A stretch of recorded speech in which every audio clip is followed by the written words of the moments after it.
السلام علیکم. میں نے حضور پچھلے سال ایک سوال کیا تھا, اس کے نتیجے میں ایک اور سوال پیدا ہوا.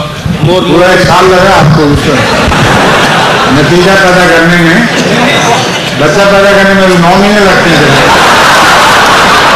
سوال اس وقت پیدا ہو گیا تھا, لیکن میں نے مناسب سمجھا کہ باقی کیا سوال اسی وقت ہی پیدا ہو گیا تھا, لیکن میں نے مناسب سمجھا کہ دوسرے دوستی اللہ تعالی کریں. ٹھیک ہے.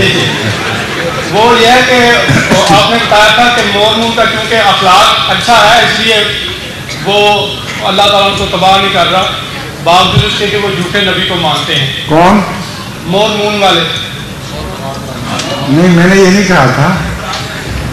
ایک سال میں اب بات بھی بھول گئے ہیں کچھ.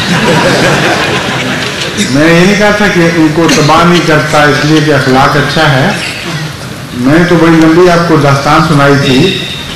میں نے کہا تھا معاملہ ان کا کنفیوز سا ہے, ابھی تک پوری طرح میں تحقیق کر کے پتہ نہیں کر سکا کہ ان کے بانی کا دعویٰ کیا تھا. اگر اس کا دعویٰ یہ تھا ہی نہیں جو اب منسوخ کیا جاتا تو پھر اس کی بے وجہ اس کو پکڑ نہیں ہوگی. اور اس کے علاوہ میں نے ذکر کیا تھا کہ مورمنز باقی عیسائیوں کے مقابلے پر بہتر اخلاق والے ہیں. یہ ٹھیک بات ہے, اتنا ہی کہا تھا بس. ٹھیک ہے جی.